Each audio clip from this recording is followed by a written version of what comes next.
Hello. Okay, my phone actually got so hot a while ago. I was in the middle of a video that it cut itself off. The emergency code started flashing because the sun was beating down on it. So I thought, I'm just going to get this video going. So I'm not going to be looking at the camera because I am driving. So I just want to let y'all know that. Actually, I'm going to pull over right here and I'll just keep this air on. Okay. All right, so I really wanted to share this because this was amazing to me. And I heard this, so I am stopped. I always get so many people message me. So I was listening to, so the question is, do you believe you get what you say? And I've had different people really laugh at that. Even Christians, they kind of laugh at that. Like, oh, that's not really true. You know, but really, if you believe the Bible, you do get what you say. It's scriptural. In Mark 11:23, 24, and 25, it says, if you believe it when you say it, you will get what you say. When you speak to the mountain, you will get what you say. So that principle is a fact. It's just a law. It's a spiritual law if you believe in God, if you're in the kingdom of God and not in the world. But really in the world, you watch it, it happens also. The world says you speak it forth and your life moves towards it. It's called prophesying. It's called confession, declaring. So we declare and prophesy over our lives, whether we even realize it or not. We can be prophesying by just talking and not even knowing what we're saying. And I'll give you, this is what blew my mind to this, because I'm very aware in this area. I teach this a lot, you know, your belief system and your mindset.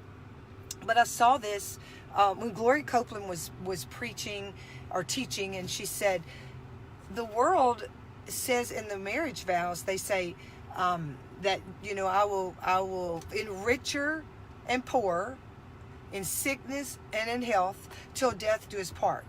Now, if you believe in prophecy and confession and drawing things to you by your words, which God created the world. He didn't create the world by his presence. He said the Spirit hovered.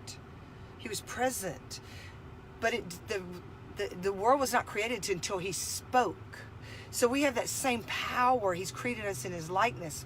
So some of these same ways, his same principles are for us.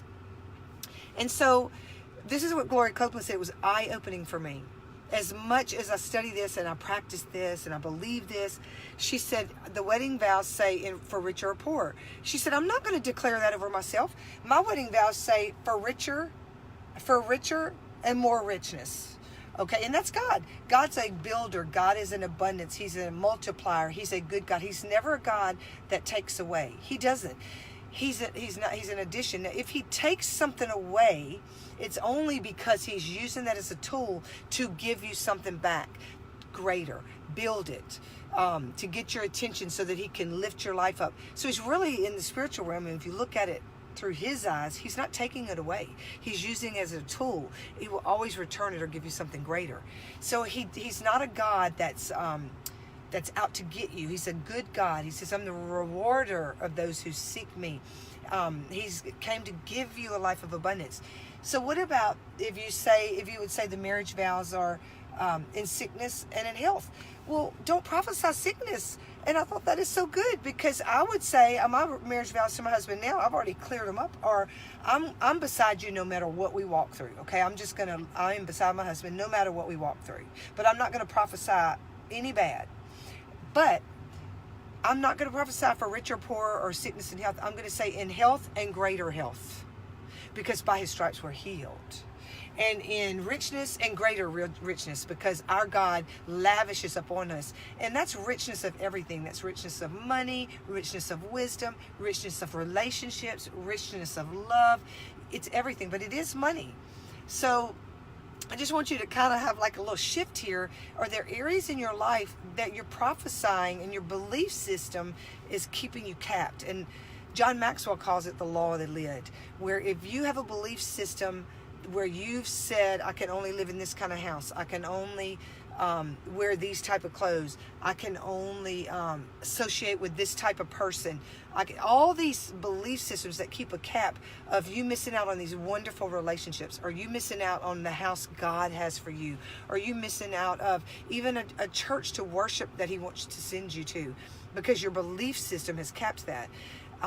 Take that belief system and address it, assess it, and then watch what you prophesy about yourself, because you will believe out of the heart flow the issues of life.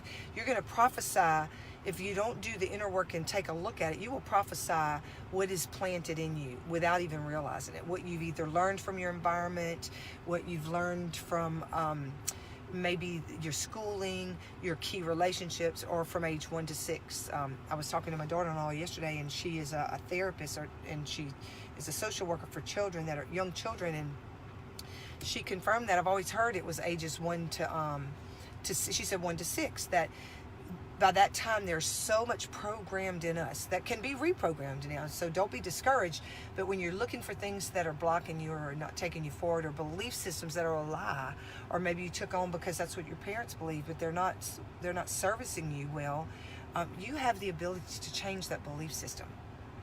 So I just wanted to come on today and share this awareness that really blew my mind. This I wouldn't say for richer and poor. I say from richer and more rich, and in health and healthier. And so watch your words. So the question is, do you believe you get what you say? If you believe in the Bible, then you have to believe that because it's scriptural. So take a look at what you're saying, because you're prophesying your life right in front of you. So have an awesome day. Y'all leave me some comments below. I see y'all jumping online, and I'm going to talk to y'all. Y'all leave me some comments below. Y'all have an awesome day.